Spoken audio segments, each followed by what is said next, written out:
No Brasil, os partidos políticos existem há mais de 160 anos. Entretanto, não é de costume ver um partido brasileiro que tenha perdurado intacto por muito tempo. Muitos se dividiram, mudaram de nome, de cores, de lideranças, ou até de ideais. Se adaptaram aos tempos, assumindo a forma necessária mais conveniente ao momento, conservadoras, modernizadoras, reacionárias ou progressistas.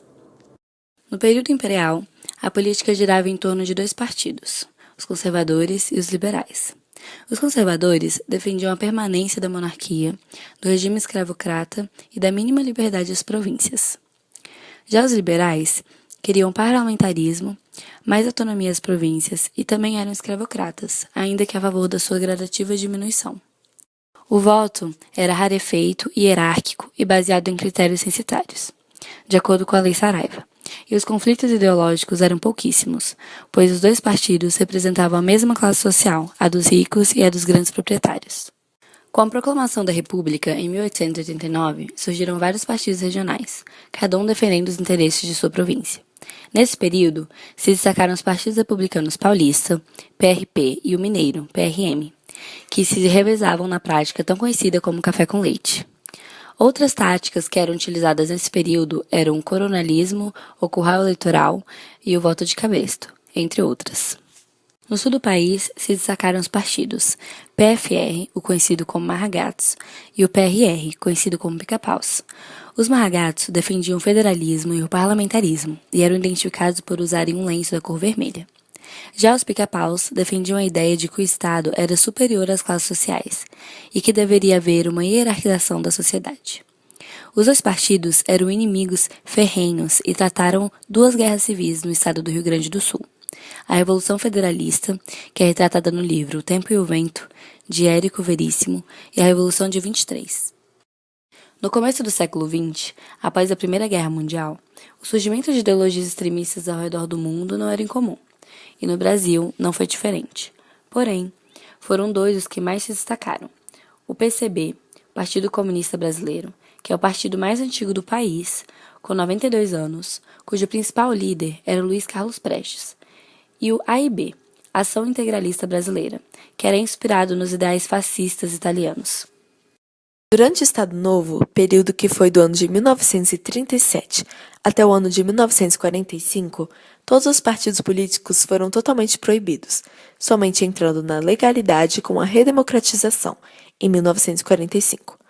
Mesmo após a trágica morte de Vargas, a sua personalidade ainda pairava sobre a política brasileira, existindo assim partidos getulistas e antigetulistas.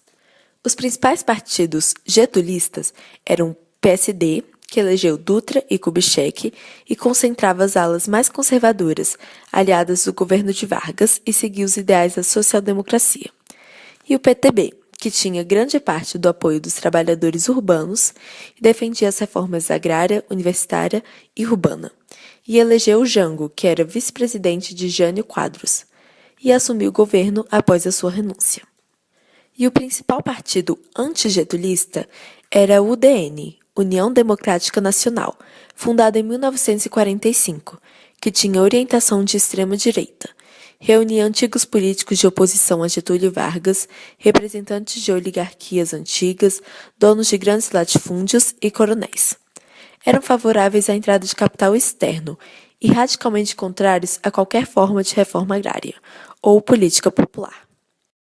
Também apoiaram a posse de Jânio Quadros e o golpe militar de 64.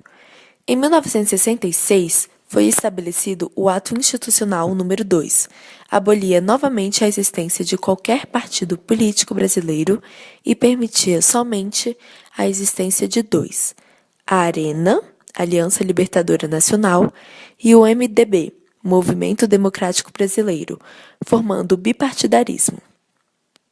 Na Arena, que fazia vista grossa à tortura que acontecia na época da ditadura, se reuniam setores conservadores e de extrema-direita da sociedade brasileira, e o MDB seria uma oposição bem comportada à ditadura, já que ter uma oposição daria ares de democracia ao país. O partido abrigava os setores liberais e as classes operárias da sociedade que não haviam sido presas ou caçadas ainda. Após a anistia, que ocorreu no ano de 1979, os partidos políticos foram autorizados a funcionar e voltaram à ativa. A partir dessa época, muitos partidos mudaram de nome, cor, bandeira, de liderança, se dividiram e novos partidos políticos foram criados, formando assim o cenário político poluído que temos no Brasil atualmente, com excesso de partidos que sacrificam a governabilidade em nome da diversidade de representação.